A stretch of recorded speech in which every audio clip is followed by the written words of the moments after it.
Hey guys, Brian Stevens here with Mortgage Shots. How we doing today? I hope everyone's doing good.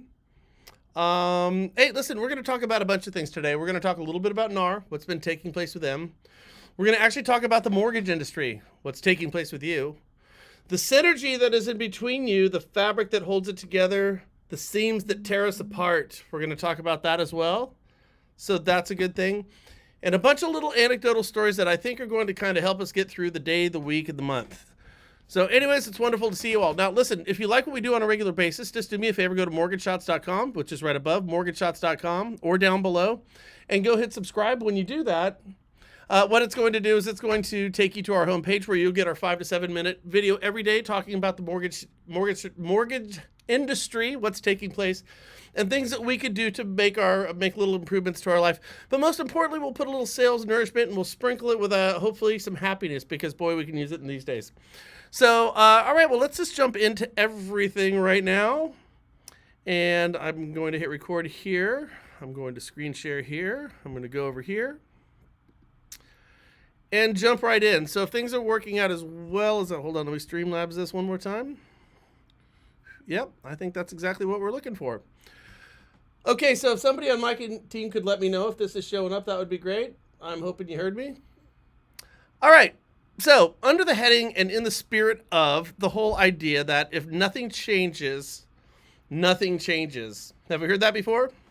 In other words, if we keep going on with the doldrums and what we do on a day-by-day basis, our business is going to look very similar to how it looked yesterday. The only thing that's going to make a change to our business is how we change ourselves.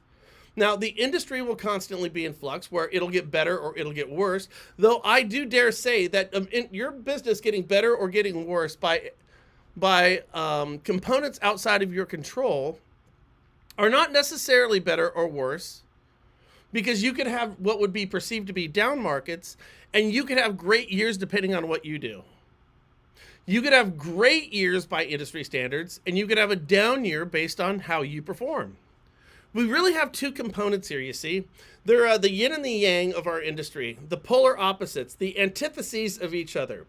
We have us and we have it, okay? Now, when it is doing good, that means we have a lot of inventory. We've got a low rate environment. There's probably some refinances in there. People are buying, people are exuberant, inflation is down. Rates look pretty good and everybody's happy about things. So we have an extraordinary amount of interest and demand for what we're doing. And if we have an extraordinary amount of supply for what we're doing, for all of those components, by the way, low rates create the supply for that refinance market, right? So there is a supply and demand with interest rates. The low rate creates the supply, or excuse me, creates the demand, and then the supply is by the industry. We saw this just a couple of years ago when the mortgage industry had, we could do like $3 trillion a year in business and we did $6 trillion. The question then became, how do we get $6 trillion through a $3 trillion funnel? And yet we did that.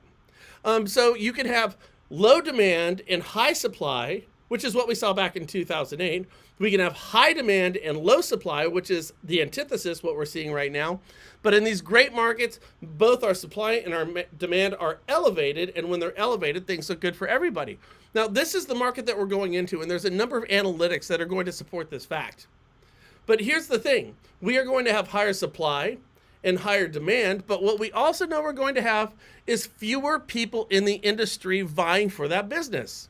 Fewer people vying for that business means that every one of us gets a slightly bigger cut of the pie. Those who understand and can read the tea leaves of where the market is going are going to disproportionately benefit. That's the market that we're in right now. Now, the one curveball that we have, or the black swan that we have, that unforeseeable event, is everything that's taking place in the real estate community right now.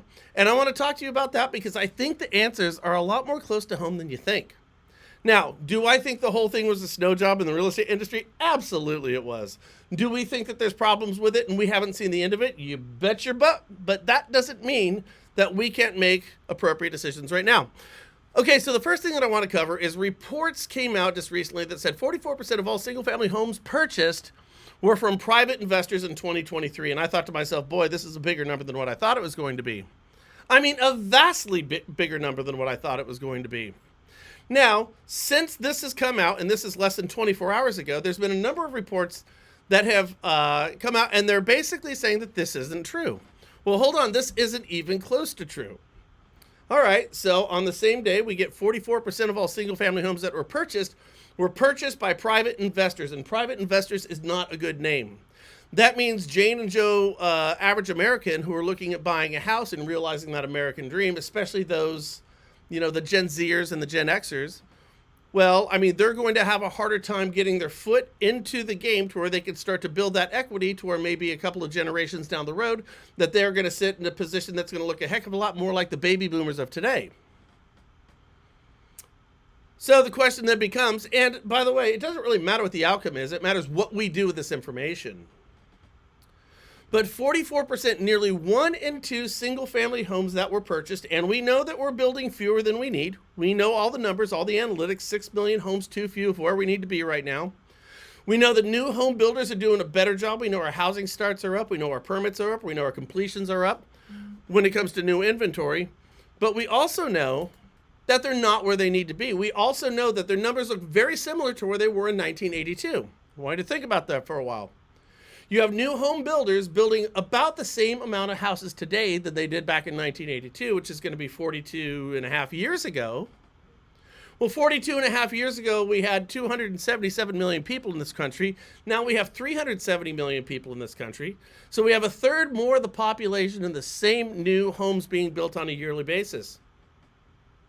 Okay, well, we know that new family formations, that's where, a couple of folks will get together and decide to form their own family and just, fly the coop from mom and dad.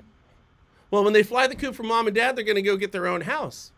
Well, we have more of those today than we did 40 something years ago. And so what that does is it creates a shortage for us. But even with that said, we can kind of look at the road that we've been on for the past 6 months. And it's been, as the Grateful Dead once sang, they waxed and waned so poetically. Bob Weir, Jerry Garcia, and the boys over there, when they said, what a long, strange trip it's been, and it certainly has been. But 44, is that number real? Is it not real? And do we care? Wall Street investors haven't bought 44% of the homes this year. Despite what you've seen on social media, this housing myth is easy, absolutely easy to disprove. I'll get back to this in a minute. And here's the graph that they're going to show you. Now, this is from one of the most reputable sites that you're going to find to disprove the 44% number. They say, well, all you have to do is look at the iBuyers, who I believe to be some of the most insidious folks out there. The iBuyers are buying about 2% of homes. Now, the reason why I like to bring this up to you is because iBuyers are going to be the biggest form of competition against real estate agents. They're going to be the ones who are going to try to fill the void when real estate agents don't come up with the creative solutions to their predicament right now. If that happens, it's the iBuyers who are going to fill that space, and that number of 2% is going to go up to 22%, then 42%, then 62%. And this is exactly what Wall Street wants to have happen. It's worth pointing out, though, I want you to just kind of focus on that blue line for a second. If we go down here to 2016, what do you see? Well, in 2016 and all the years before that, there was no such thing as an iBuyer. Now, I can tell you this with certainty for myself because I remember when the first Atari came out. The very first Atari, and before the very first Atari, there was nothing. Video games, they did not exist, right? Well, the iBuyer, because the technology wasn't there, didn't exist prior to 2016. Now, again, follow the blue line. Back in 2020, right around COVID, we saw an enormous uptick in iBuyer activity.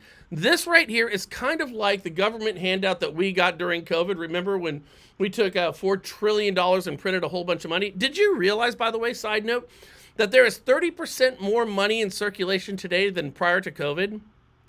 30% more. That means from that one fell swoop from the Federal Reserve to give out a bunch of money to people for not going to work, we discredited the value of the US dollar by about 30%.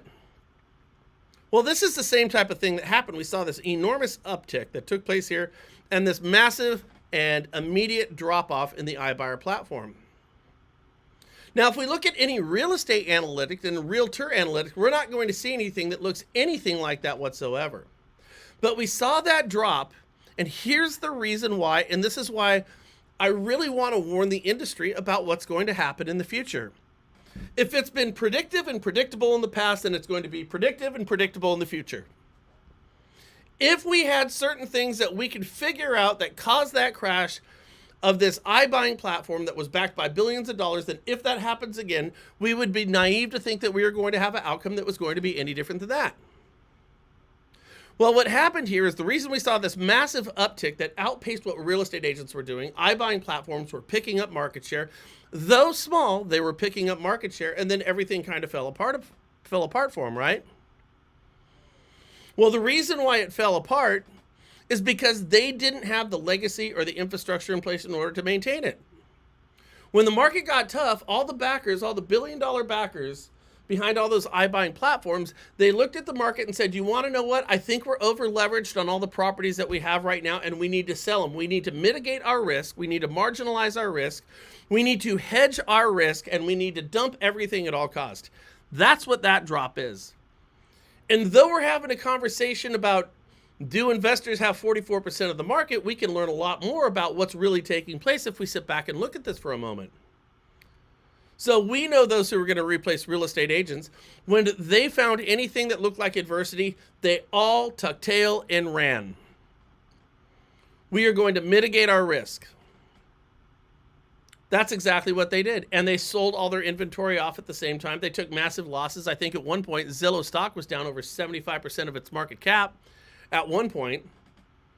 But then what happened is all those Wall Street folks decided to get there because nobody likes losing billions of dollars that they invested on trillions of dollars of investments. And that's exactly what the United States housing market is. So what they did is they doubled back down and they started to come back. Now, you see this down point here? This down point here was when the fintech companies, the iBuying platforms, figured out that real estate agents, truly knew that the real estate community was a much stronger adversary than they had ever thought before. Now, there was a lot of arrogance that went up in this bubble. We got a lot of money. We're going to pick up market share. Look at us. We're killing it. And the minute adversity hits, they fall apart. Didn't happen with the realtors out there. We're used to working broke, aren't we? We live in the world of adversity, don't we? But you see down here at this trough, at the lowest point for the iBuying platforms, they realized something.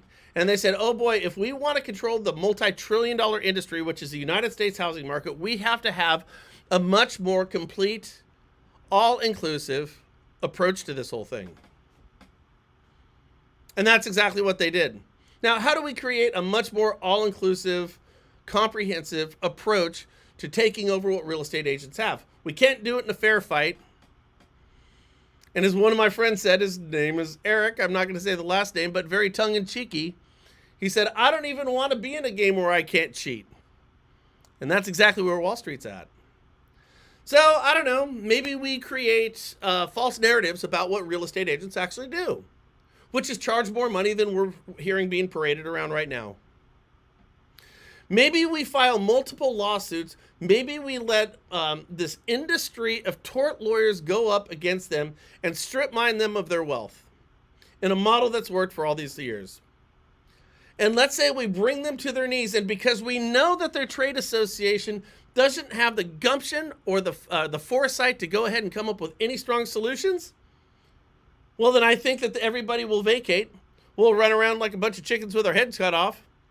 And then in that moment, even though our platform is inferior, and even though our platform costs more money, and even though, as you've seen here, it's failed before, we will then be able to go in because our plan of comprehensive annihilation against the real estate agent community will be completed. We're seeing it right before our eyes. And look at what's happened with their market share. It's gone up. Now, here's the other part, getting back to our original question, because I was in the weeds on this whole thing. Are 44% of the properties bought right now, are they being bought by institutionalized investors? We had a report that came out and said, yeah, that's exactly what's going on, and immediately, as if it was almost anticipated because we have to keep the correct narrative going, we had a whole bunch of articles that came out and said that's a bunch of hogwash. In fact, this article that I'm quoting right here basically said this is the easiest, dumbest thing I've ever seen in my life, and I can't believe we're even having this conversation. Let me show you what's going on with institutional investors, and I can prove to you very easily that it's not 44%. All I have to do is pull up this graph that says iBuyers are only buying 2% and institutional investors are only buying 2.5%. Hell, these guys only represent 4.5% of the industry. They're not 44%. They're barely 4%. But that's not the whole story, is it? Let me ask you this. What's going on over in China right now? What's going on with all their real estate, commercial and residential real estate? Where's all that international money going right now? Have you seen the properties being blown up in China? Literally, skyrise buildings being blown up because they can't finish them. Do you realize that the largest real estate construction firm in the world, Evergrande, who's over in China, biggest in the world by far, they were building simultaneously at one point the equivalent of over 2/3 of Manhattan, the entire island of Manhattan, at one point just a couple of short months ago. And now they're putting dynamite charges in those buildings and blowing them up because they couldn't afford to finish them. Because how they were collecting money on those buildings from international investors is not how it happens over here in the United States. You might say they run a little fast and loose with their money over there. But now all these institutional investors who basically were like deers, with their eyes, caught in the high beams of the oncoming train, didn't know what to do. So a safe place to go ahead and drop your money is going to be over in the United States. How many international investors that are not institutional investors are not represented in these two curves? Furthermore, if you've been following anything that's been going on with the Airbnb investor, the 2 and 3 home investor, did you know that 56% of all investments are people who own fewer than 2 properties? So nothing that's being represented in this graph is half of the industry. I ask you, what of the foreign investor? I ask you, what of the commercial investor, because commercial real estate in our country and the rest of the world is just in shambles right now. How many of these groups are not falling in on this graph? And then I'm talking about the Airbnb investors, which is over half of all investors out there. How many of those are out there? And the answer is there's a lot. And the reason I say this is because it almost seems as if there might be something of an agenda that's taking place with some of these articles. Now, here's another graph, by the way, from the same article that says here's where investment is right now. Overall investor share of the purchase market. Now, we've just gone from 4.5%, and boy, we've already made our way up to 30, 32, 33%. Now, how do you feel about this? I'm starting to think that maybe that 44%, that 42%, or whatever it was we were looking at, that 44%, is looking a hell of a lot more accurate right now. And these are both graphs that were drawn on the same day. Now, do we believe that there's a manipulation in the narrative? Or do we think the number is actually a little bit higher? And if we think that's higher, it would support my opinion that institutional investors are looking at 25% of the United States GDP, which happens to be the United States housing market, 25 to 35%, which represents the United States GDP, which represents somewhere between, I think, 30, 35% of the world's GDP, the world's economy. We are the big silverback gorilla in the room, the United States housing market. And yes, Wall Street has done a really piss poor job up until this point to control it. So does it make more sense that there could be a systematic attack on what's taking place right now, where the winners is Wall Street and the loser is middle class America? This is what they're telling you, yet this is what's really going on. This is what they're telling you, yet this is what's really going on. Now, the reason I threw this one in here, because you saw it a couple of times, I just thought this was really fun. Today, right now, okay, on March 21st, after everything that's transpired over the past week, I see an article that comes out, and it's just so funny. These folks are going back to the well for a real estate agent because it seems like you're a bottomless pit of opportunity to strip mine your wealth from you. I've been talking about buying Zillow leads for the longest time ever. They've just been your competition. You're basically financing the construction of the fortifications of your enemy. So this again was just pulled today. The 6 best places for real estate agents to buy leads. Market Leader, Zerply, I don't even know what the offers, Catalyze, Zillow, and Z Buyers. So before we get into should you or should you not spend your hard-earned money buying the phone number of your client back, which is really what we should be talking about, but let's just say we can't even get close to that conversation right now. Let me ask you this. If you choose to take your hard-earned money and spend it buying leads from a platform like this or about this, where you are financing the fortifications of those who intend you harm, what are you going to do with it? How are you going to write a contract right now where you feel is going to be compliant, is not going to put you or your broker in harm's way? Now, we already know what the MLSs have said. They said, keep us out of this. All we want is your money. We're not looking for your support. We know what your association has said. Your association has said, the only thing we're not going to protect is the only thing you want us to protect, and that's your paycheck. That is no longer going to be the only thing you are paying us dues for. Yeah, that's the only thing we're not going to protect. Okay, so that's gone. Now, NAR has told us exactly what you should do. NAR says we are going to advise every multiple listing system that we work with, every association, every state and county association that we work with, and all of those that we can influence. We're going to influence all of them and say we are collectively out of the commission and the income game. That's what they said. And they said, you could go ahead and talk about your commissions. We think commissions are a really great idea because we've always said that, and we admit no fault. We admit no fault. We paid $416 million. We've changed all of our technology platforms. Everything we've done screams guilt, but we admit no fault. Now, you, the ones who are paying us your dues, you can go ahead and figure out how you want to go ahead and collect your money. You're just not doing it on our platforms anymore because we're sick of getting sued. Because over here at the National Association of Realtors, we're all about making money, not representing you. Their statement. I've covered this ad nauseum for the past couple of days. And because this marketing ploy has been so effective for so many years, it's been hiding in plain sight that even today, after everything that has come down, there are articles that are coming in that look exactly like this that say, you know what, you could still go give all of these guys your money. Which, by the way, every one of these platforms right now is developing technology to replace you, every single one of them. But if you want, give them your money. And I guess we should throw it out there because you've done it before. What's the old saying? Screw me once, shame on you. Screw me twice, shame on me. What about screw me 3 times? Or screw me 4 times? Or screw me 5 times? At that point, it's just like, hey, just go back to the well. You know, go back to the goose. It keeps laying eggs. And that's exactly how we find ourselves with how analytics are being manipulated right now. Again, I've pulled everything you're looking at today. I do find this one pretty interesting, and frankly, I completely and totally disagree with it. The NAR settlement may disrupt mortgage partner agent programs. Now, the proposed settlement, which would also require buyers' agents to enter into written agreements with their clients, could make it riskier to offer such incentives to consumers since it would be harder to know in advance how much a buyer would actually be willing to pay for their agent. Here's how this whole one goes. You've got companies like you've got companies like Rocket. Rocket has their own real estate firms out there. Rocket is going to generate leads, and those leads are then going to be handed out to their loan officers, and those loan officers are going to take these leads that do not have a real estate agent, and they're going to say, if you work with my agent, we will, on your mortgage, go ahead and give you incentives where you otherwise wouldn't get them. Now, the real estate agent makes money. The Rocket, the wholly owned or subsidiary Rocket real estate company is going to make money.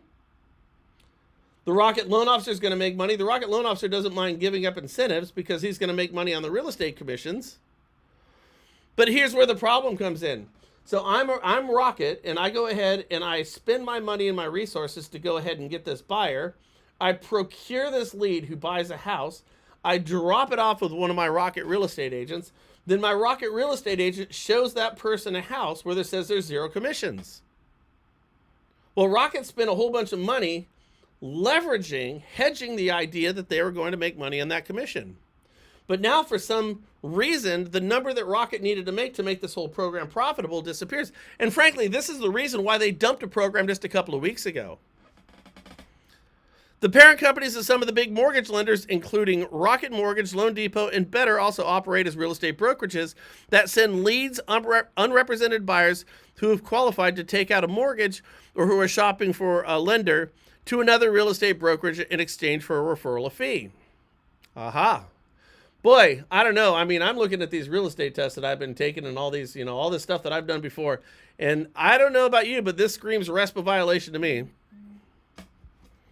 Maybe it is, maybe it isn't. What do you guys think about it? Now, I mean, are the rockets of the world big enough to get in on the iBuying, the fintech, the fintech solution to the real estate problem that we have created? Maybe they are, maybe they're not. But again, this is where I get back to my whole thing. What are you going to do? Where is a real estate agent going to get their commission? I love this picture, and I'm going to take credit for it. I put it together. This is the new protocols for the real estate agent commission. Now, if we go to NAR, we go straight to the horse's mouth and ask them what we should do. Well, I'm just going to paraphrase it so I can just kind of stay on target here. They said we're out of the commission game. Our MLSs won't have it. Our boards won't be talking about it. We still think that you should get a commission because, of course, they have to say that even though they've abandoned you. But what they're saying is you got to go figure it out on your own. I just had I had a loan officer in one of my groups I was talking with today, and she said, bring light to people, bring light, shed light on, bring light to things. And I thought it was interesting because when we put this in the context of commissions here, what was more transparent than putting what commissions were going to be paid into your multiple listing system for absolutely everybody to see? Put them on Zillow. I don't care. Put them everywhere. A real estate agent should be proud of what they're making. But what NAR said is, no, we can't do that anymore. Now, I know that we have a June or a July deadline, but all of this infrastructure is in place. This isn't going to wait. This is going to be one of the few instances where the changes made based on where our compliance situation is going to happen faster than when the solution demands it, than the regulation demands it, when the lawsuit demands it. It's going to happen sooner. It's happening right now. So what they're saying is take it away from the place where everybody can see it and go take that to the back alleys. Let's make your real estate commissions look more like a fentanyl transaction than a real estate transaction. So you can go ahead and negotiate your commissions, but do it out of the sight or the knowledge of the National Association of Realtors in your brokerage. Isn't that kind of interesting? It's kind of like, did you ever have that friend growing up and like their parents just never gave a shit what they did? And you could always get away with anything with that friend, provided you didn't do it right in front of the face of that parent. Well, my son would never do that. Are you kidding me? My son wouldn't flush M80s down the toilet. That would never happen with you know what I mean? You ever have that person? You ever know that person? Well, that's what's happening right now with real estate commissions. We are taking them from the light and we're putting them in the darkness. We're taking them from transparency to a place of no transparency. Now, let me ask you just a very simple question, a broad question outside of real estate. If you're going to find fraud, is it going to happen in the light or the dark? Is it going to happen through transparency or no transparency? And I think the answer is pretty clear. Yet this, my friends, is where we're at right now with real estate commissions. So the answer is pretty straightforward. Agents, NAR is saying, our brokerages are saying, yes, go get your commission. But when you get your commission, just go ahead and have that back alley conversation with that listing agent and figure out what that commission is going to look like so they can go back and twist the arm of their seller. Boy, that's great. Probably not too trackable either. I mean, when everything's on the MLS, they could go ahead and track it, right? When NAR ran all the MLSs, they could track all the commissions that were offered. In fact, they did track all the commissions that were offered. And what they realized is 6% was never an average.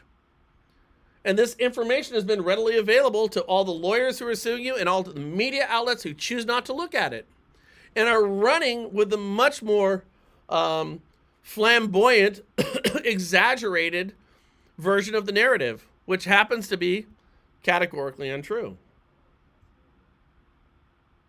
Here's a bigger question I think real estate agents should be asking themselves right now.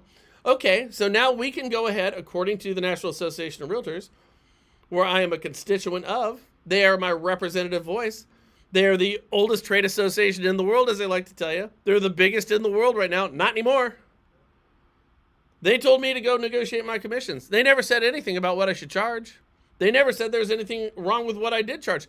They never said anything wrong about the lies that people are perpetrating right now about what I never in fact did charge. Now, I'm going to tell you this right now. I know a real estate brokerage that's local. I think I spoke about this, but if not, just indulge me for a moment.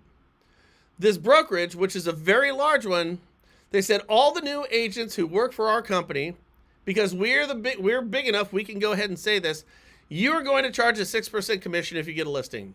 That is non-negotiable. If you're with our brokerage, you're charging 6%. And frankly, I have nothing wrong with that. Now, what I have wrong with is that what this brokerage also said is, if you've been here for a long time and if you've established yourself as somebody who actually produces a lot of business and you make our company money, you can charge 5%. So what they did is they cobbled the newer agents, forced them into a 6% commission, and said that the seasoned agent can only charge 5%. This is right in my backyard.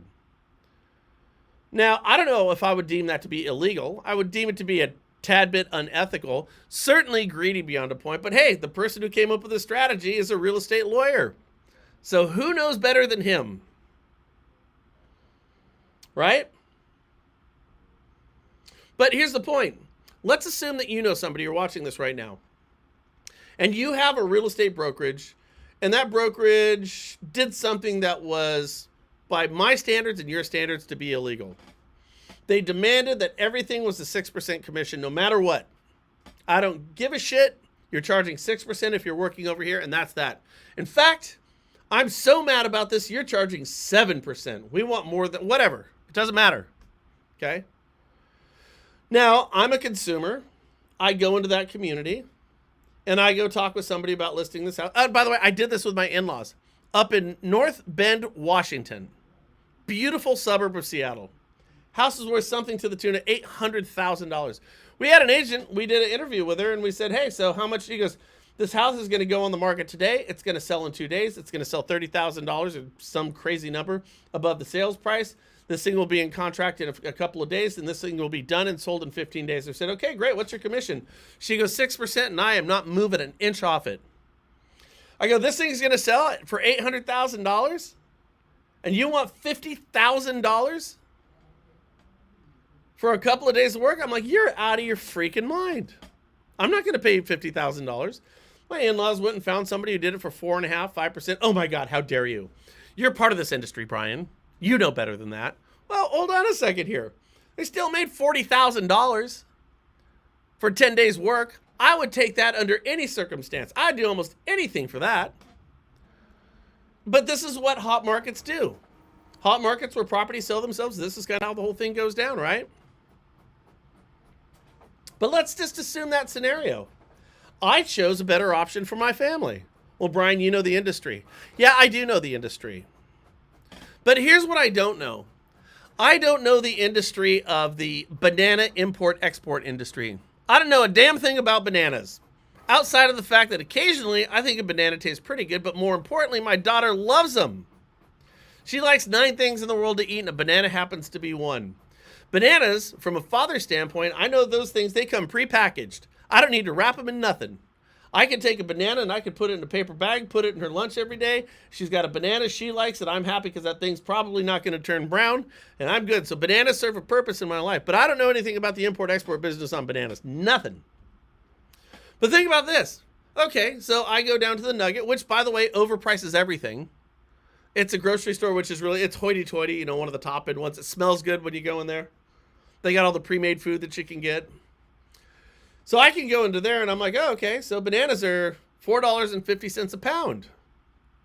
Again, knowing nothing about the business, I'm thinking to myself, using these powerful, persuasive tools that I refer to as deductive reasoning, and I'm thinking, the Nugget's a pretty expensive place. Don't know a lot about bananas. Seems like a lot of money to get 5 bananas to spend $8. Those 5 bananas for $8 are going to cost me a little more than $1 a piece. My daughter's lunch at the end of the day is going to cost me $4 a day. Considering inflation right now, and a hamburger over at McDonald's is going to cost me $37, I'm thinking that banana is still a pretty good deal. But I don't know. But these are my abilities of deductive reasoning. Now, I'm also saying in the back of my mind, I could go over to Lucky's, which is a dump, And I could probably go buy that same banana for $1 less per pound. I could probably save $2 full on those bananas. Get the same goddamn bananas, came off the same trees from the same city, got the same big old spiders and poisonous snakes that you might run into every now. I don't know. Don't know anything about bananas. But I have a pretty good inclination that I could save a couple dollars if I chose to do that. What I chose to do is I chose to take the more expensive bananas because that was convenient for me. That was my decision as a consumer. Now, the question I have for you, did the Nugget do anything wrong by charging more for bananas? Did Lucky's do anything wrong by charging less for bananas? No, they picked their price and I as a consumer made my decision. This is what we call choice. This is what the fair market is all about, choice. I could have paid that 6% commission. I chose to pay 4.5% commission. Yes, of course, it's a different price point, but the principle's the same. Right? What about gas? 60% of inflation. I just saw this a couple of days ago. 60% of inflation is the cost of fuel consumption and how it affects everything. Trucking, moving, shipping, driving, all of this stuff. I have a choice. Now, why doesn't everybody go get their gas over at Costco?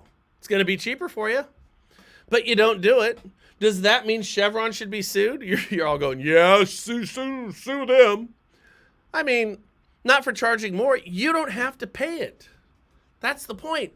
You don't have to. It's a choice.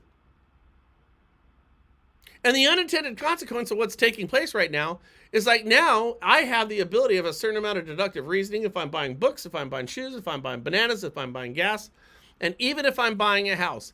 And the result of these lawsuits just made it harder for, Joe Buyer 101 to come up and make a reasonable decision for himself. Because there are a lot of things about buying houses that are not like buying bananas.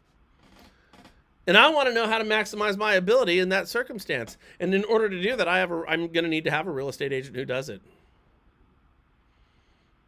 So think about this. No one's talking about this. How much money could a realtor make? I'll tell you this. You made this whole thing even harder. I was a real estate agent. Right now, I'd say I'm charging 8%. I'm 4 and 4 across the board. Because according to this lawsuit, there's nothing wrong with this, which I find wildly ironic. I'm going to charge 4 for me and 4 for, but I'm going to get the consent from the person whose house I'm listing. And the reason I'm going to get that consent is I'm going to tell them, if you don't give a commission to the person who brings the winning bid, it's the winning bid. It's not the buyer. It's the winning bid. Do you want a winning lottery ticket or a losing lottery ticket? Winning lottery ticket's worth something. Losing lottery ticket ain't worth the paper it's printed on. I'm choosing the agent who brought the winning bid to my property.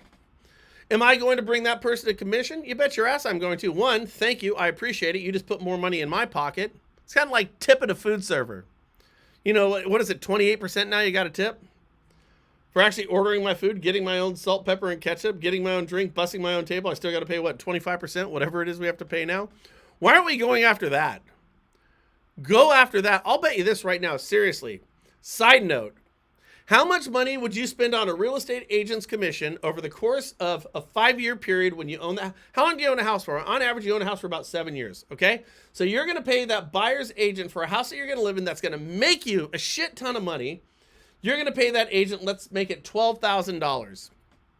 Over the next 7 years, how much money are you going to spend tipping people 28%, 25%? How much money? I spend a couple of bucks every day over at Starbucks. I do. I do that 5 days a week. Okay. Now I do that over 7 years. How much am I spending? Went out to like the best Indian food I've ever had in my life. The bill is like $80 for me and my wife because that's just how much shit costs now. So I had to tip 14, 15 bucks there. You got to eat 2-3 days a week, whatever it is. I'll bet you this.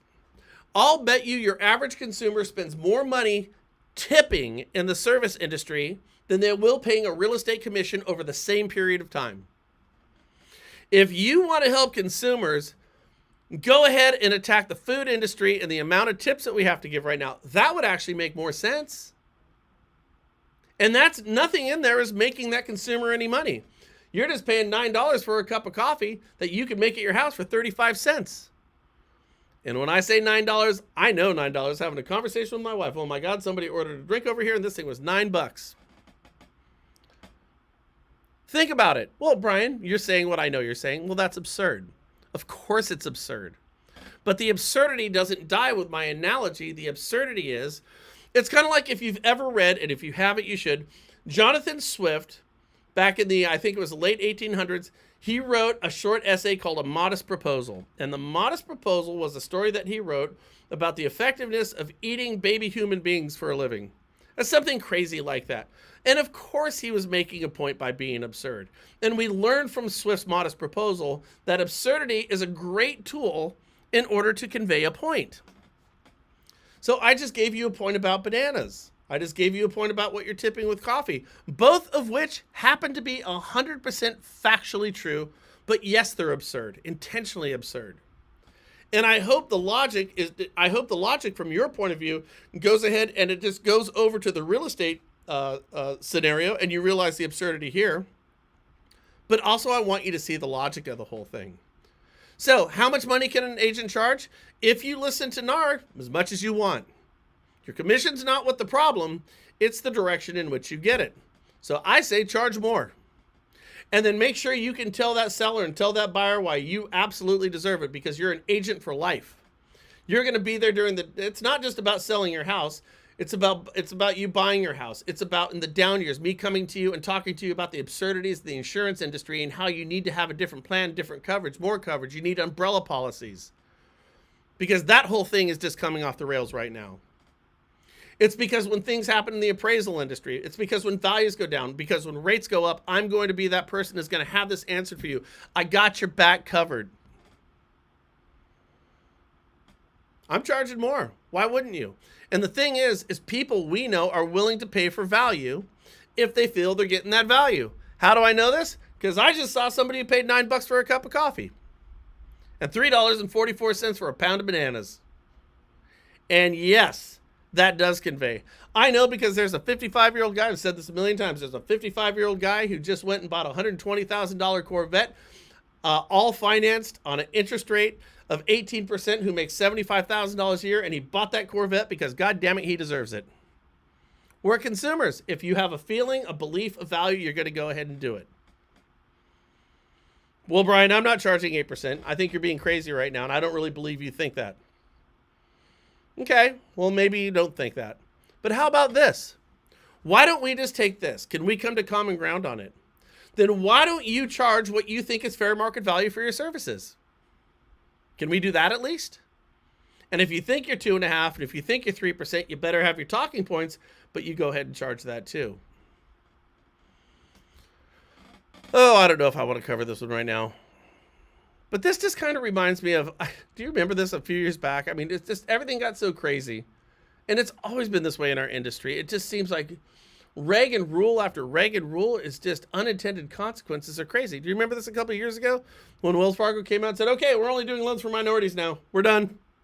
We're done. Which I think would be a HOPA and a HMDA and a violation by any stretch of the imagination. And yet they did this. Why? Because absurdity has taken over logic. Now, the good news here, affordable housing got a boost by the housing passage of the Tax Relief Act. We talked about this. President Biden talked about this at the State of the Union address. Oh, by the way, we're going to talk about some fun stuff. We're just talking about absurdities right now and having fun with this. The United States House of Representatives announced the passage of H.R. 7024, the Tax Relief for American Families and Workers Act of 2024. My God, nothing sounds more patriotic than that. If Toby Keith were here, he'd write a song about it.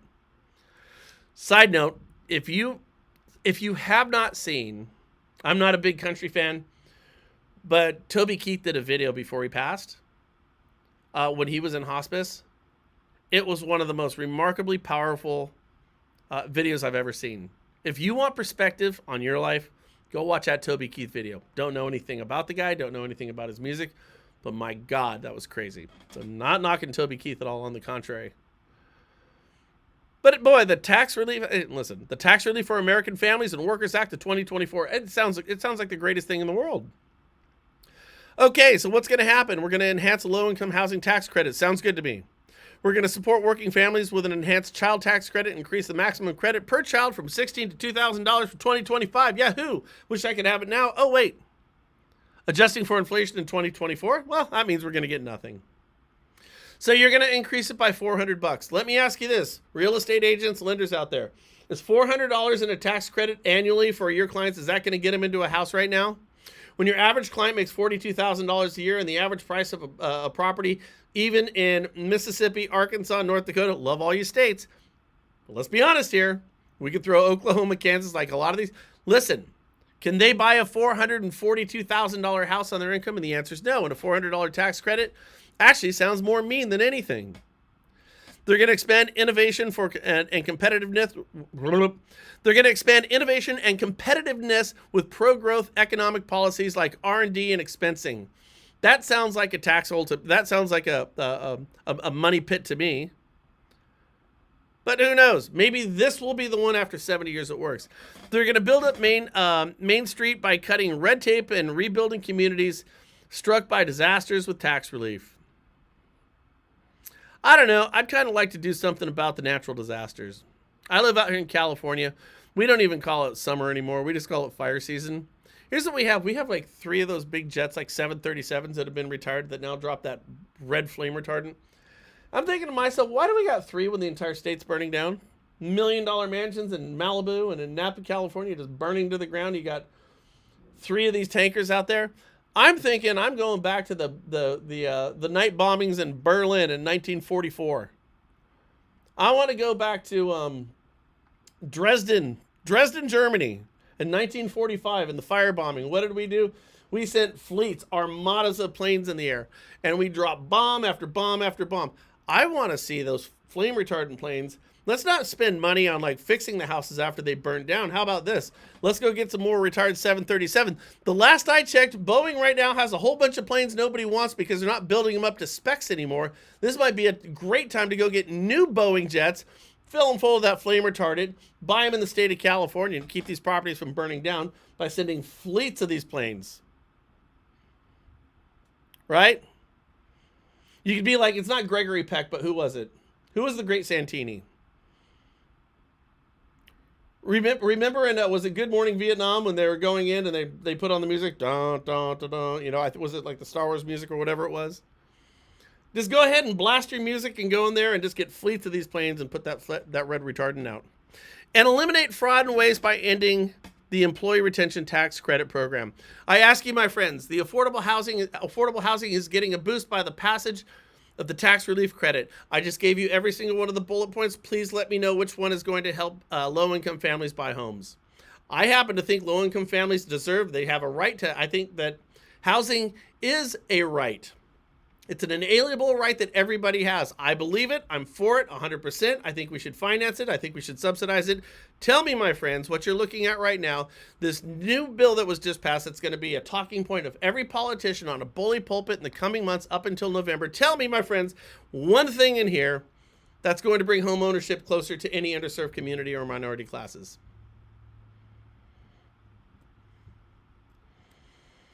Well, that was a lot of fun.